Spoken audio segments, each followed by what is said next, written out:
Welcome to the deep dive. Mhm. Okay, so today we're diving into something really wild.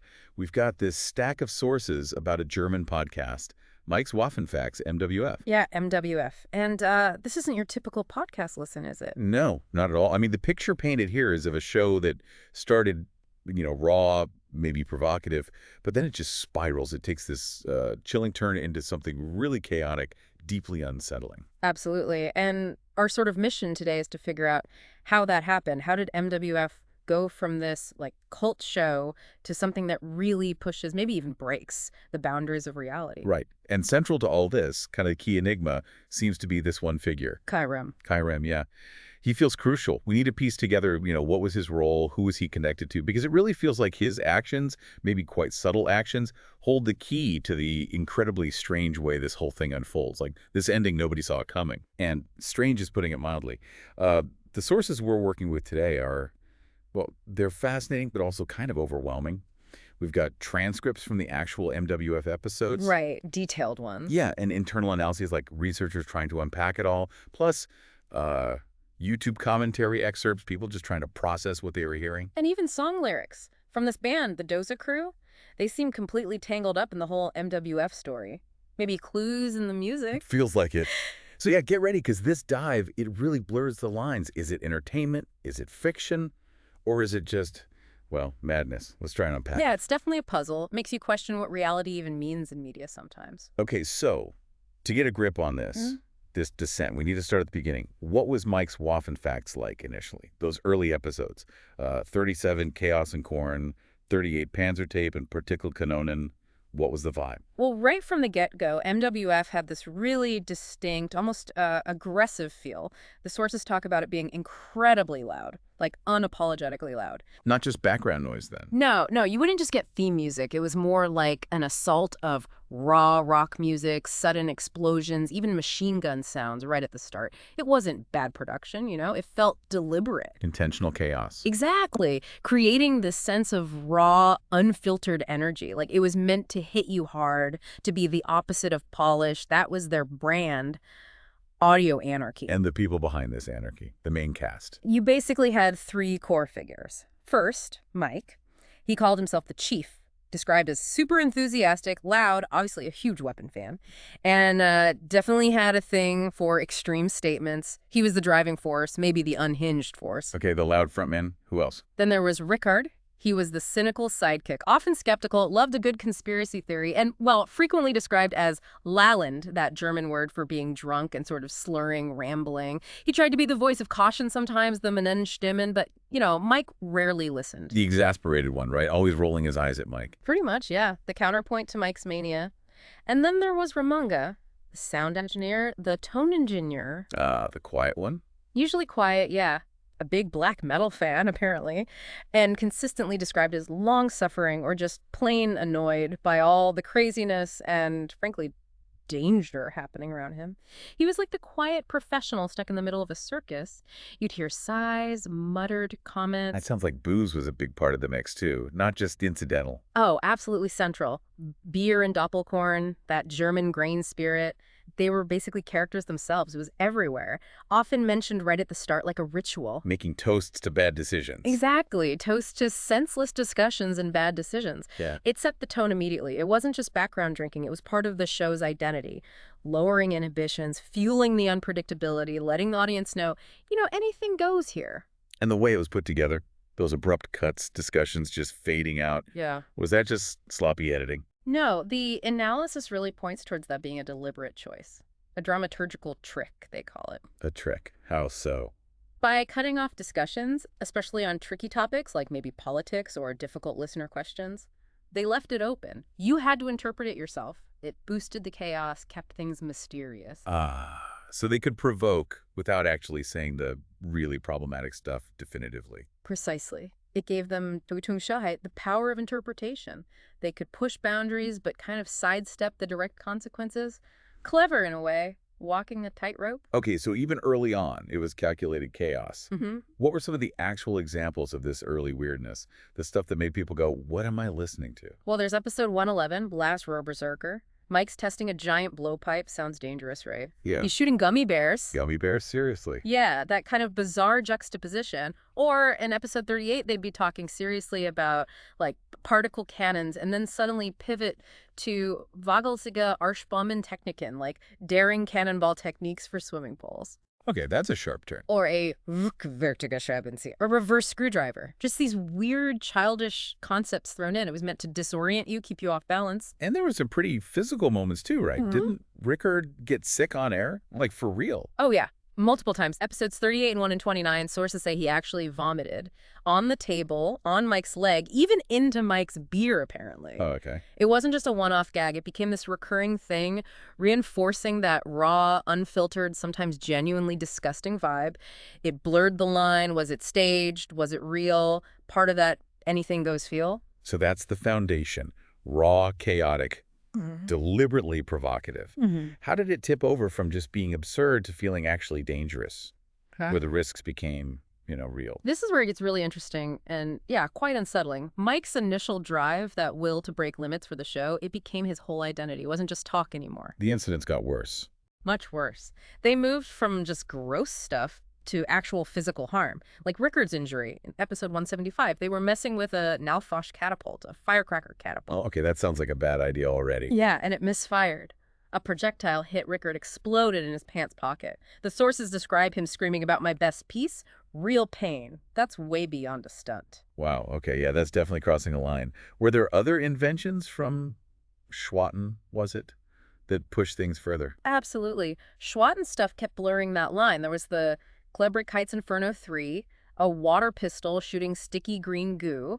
Mike apparently wanted it for Naper's cats, which sounds, petty, but also potentially harmful. Yeah, a bit sinister. Or the Anti-Verschwörungshelm model Aluhut Entwurrer, an anti-conspiracy helmet, a tinfoil hat disentangler.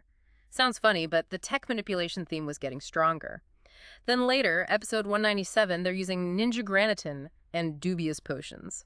The sources mention these leading to delusions, even coma.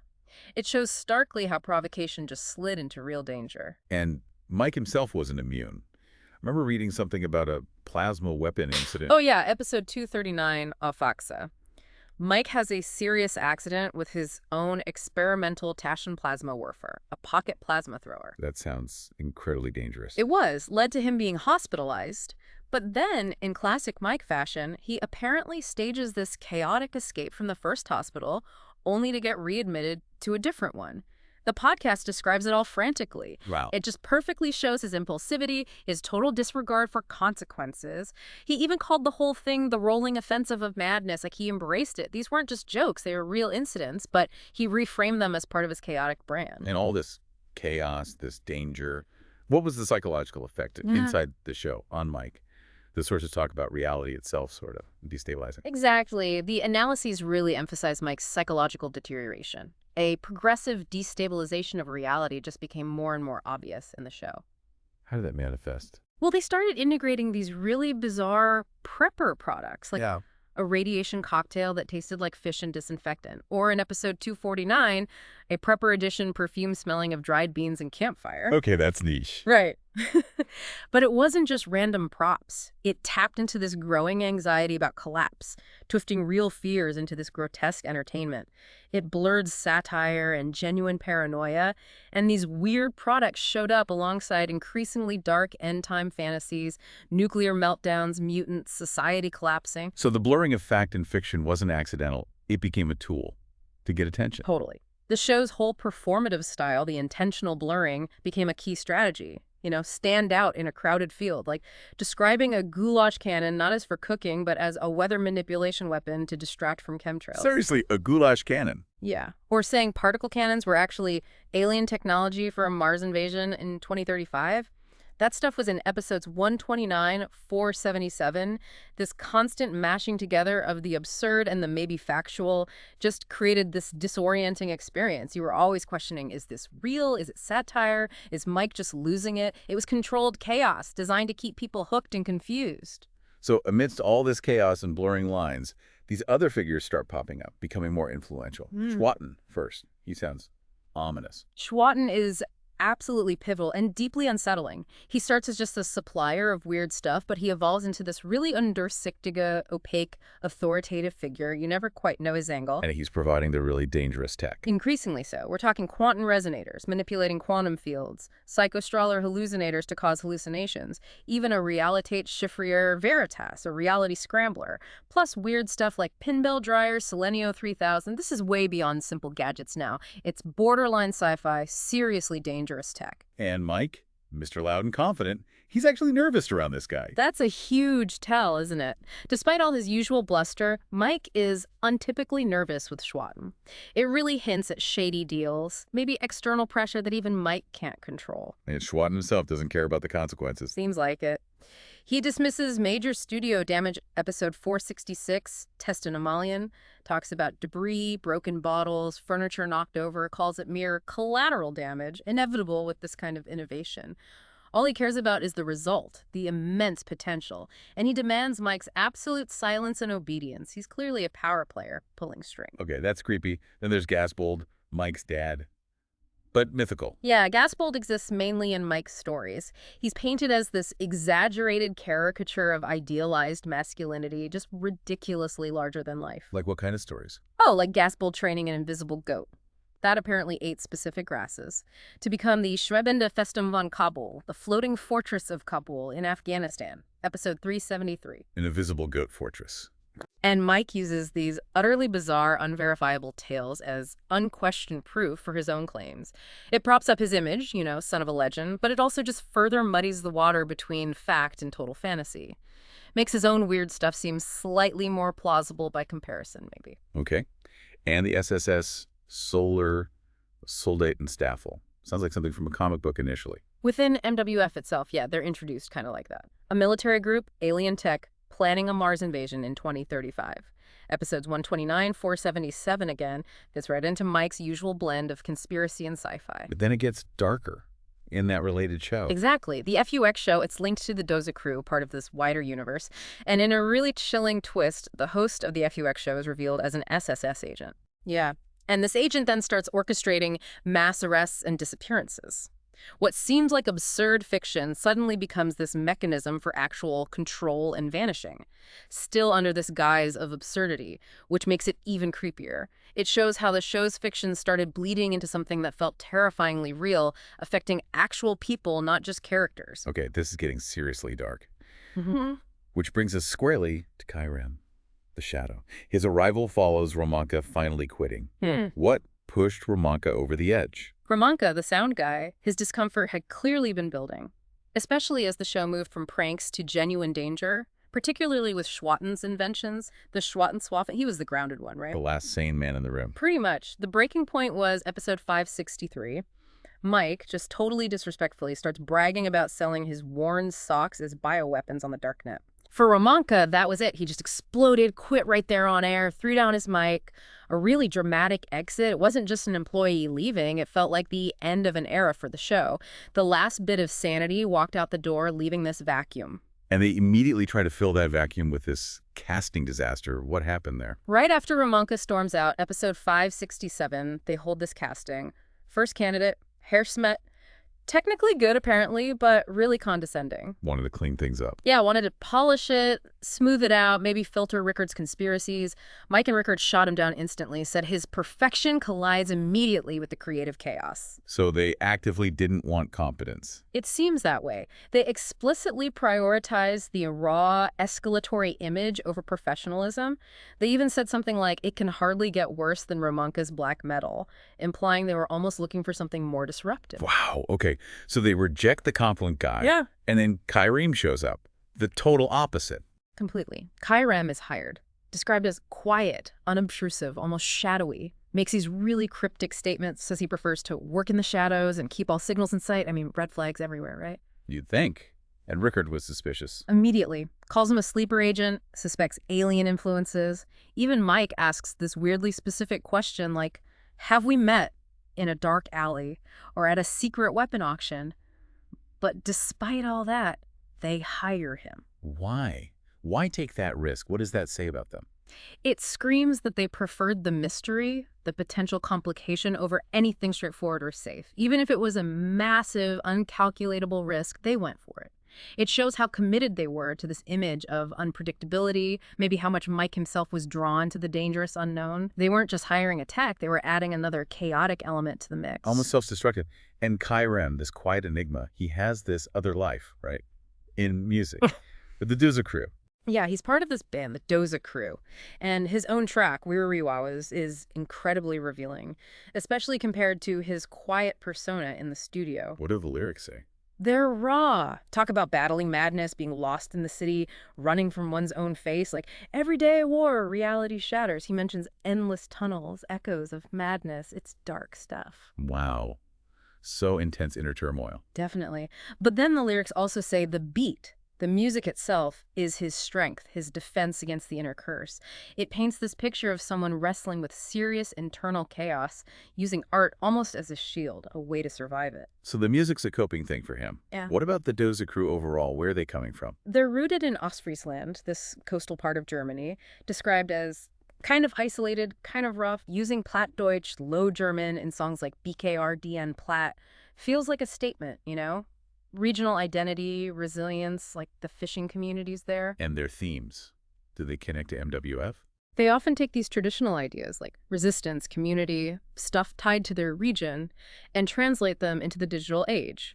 Like in Heiderbis Wolkig, they sing about our being lies in the cloud, data collection, algorithms controlling us. So local roots meet global tech anxiety. Exactly. It creates this really interesting mythos. Catchy tunes, but often masking these harder warning-like messages, like a Trojan horse almost. A sugar-coated pill with a serious warning inside. Yeah. Okay, this leads us right to the big event, episode 605, The Cataclysm. How did Kai Rem's actions build up to that? The sources show this clear pattern of Kai Rem acting suspiciously beforehand. Episode 600, Rickard's ab gang, Rickard's departure, right when Rickard gets dragged off by those SSS agents. Yeah, what did Kai Rem do? He's seen murmuring, soon it's time, glancing nervously at the door, hastily packing his stuff. It doesn't look innocent at all. Strongly suggests he knew what was happening, maybe was even involved. A covert agenda. Not just a bystander then. Far from it. And then it gets even more concrete. The forensic analysis. Right. Episode 604, Mal. Analysis confirms Kai Rem secretly tampered with a Grindman plasma cannoni, one of those high-tech plasma cannons, in the Schwatten bunker where Schwatten kept his gear. So deliberate sabotage of a specific weapon. Exactly. Targeted manipulation. Premeditated. And what's really wild is that Mal, who's apparently totally out of it during that episode, somehow made astonishingly clear observations about this tampering. His weird ramblings actually contain details about what Kai Rem was doing, details only understood later. It shows how calculated Kai Rem was, setting the stage. Okay, so he sets the stage, Mhm. leading to the climax, episode 605, Grindman Friedenswerken. What actually happened? Mike's presenting these prototypes from Grindman Friedensberg, this supposedly legit tech company. Even Mike says everything feels strange. Then, boom, the studio fills with this sulfur-colored fog, unnatural. A gigantic, shadowy figure materializes out of the fog, described as a colossus of glowing metal with energy bursts instead of eyes. Just terrifying. Technological, but maybe organic, too. And the episode just ends. Abruptly. Screams, crashing sounds, then silence. The studio's left like a field of debris, just a sudden, horrifying cut to black, leaving everyone stunned. And the analysis connects this directly back to Kai Rem's tampering. And maybe something bigger. Absolutely. The theory is that the catastrophe was triggered by that manipulated Grindman plasma cannoni interacting with some kind of organic core, described as black and alien. Alien, like connecting to Regulus 5. Potentially, yeah. Mention of space-time anomalies. So Khayyam's actions suddenly look less like sabotage and more like calculated preparation. Like he intended to trigger this event, maybe open a portal, summon this thing. His tampering becomes the catalyst for something huge, way beyond just a podcast ending. Like he vanished in that chaos, right? That was the assumption. But then he didn't. This is maybe the biggest twist. Despite that apocalyptic ending to E605, later Doza Crew songs Wanderer, Seeger, Cower, Banger, especially Schwips, they feature this collaborator, Mick. Strongly hinted to be Mike. More than hinted. The Schwips music video apparently shows Mike alive after E605. Not in the bunker, but in some deserted warehouse with other people, all in dark hoodies. How do they know it's really him? He makes a classic Mike joke in the video, something about spit into your heel to make it look fuller. Totally bizarre, totally Mike. It confirms he survived. So what does that mean? Was E605 staged, or did he genuinely go underground? That's the million-dollar question, isn't it? Either it was an incredibly elaborate hoax to fake his disappearance, or he deliberately went off-grid with this mysterious group, maybe the Vigantenbund mentioned elsewhere. It completely changes how we see that ending. Which makes Kairam even more mysterious. If Mike's alive, and Kairam set off the catastrophe, Yeah. what was the goal? Hero, villain, something else. He remains this total phantom, a true enigma. The sources are clear. He's far more than just a sound engineer. But his actual intentions, his connections, is he with Schwatten, the SSS Regulus 5? Or does he have his own agenda? It's completely unknown. But his actions are key. Absolutely crucial to understanding the entire MWF saga and Mike's disappearance. So we're left wondering, right, is he somehow a force for good, trying to expose something bigger, using MWF in this bizarre way? Or is he just continuing Mike's chaos obsession, but more calculated? His ambiguity is everything. It feels like this whole thing is much bigger than just the podcast. This broader mythos. Regulus 5, Grindman.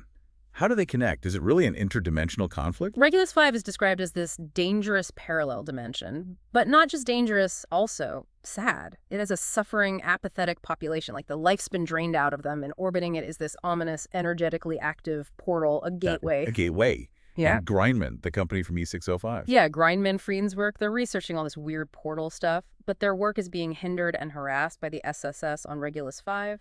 Suggests a direct conflict, maybe information suppression. And Rickard's arrest. That ties in. It wasn't random. It's like it. His arrest by SSS agents in E600 happened right when he was supposedly about to spill some hidden truth. The timing feels way too convenient. Suggests a direct link to the Regulus 5 conflict or Grindman's secrets. He was silenced. So Kairam's tampering, it might have been directly linked to these cosmic conflicts. He wasn't just messing with Mike. He was maybe intervening in something huge. That's the implication. His actions with the Grindman tech in the studio might have been a catalyst for something much bigger than Mike's fate. Maybe trying to send a message, open the portal wider, trigger an intervention. Who knows? The MWF studio becomes this weird focal point in a potential interdimensional struggle. Okay, my head's spinning a bit. So the Doza Cruz music, it's not just background, it's a key. What's this logbook? Hashtag 494. All in book 494, yeah. Yeah. It's described as this notorious Dosa Crew logbook. Apparently Mike found it somehow.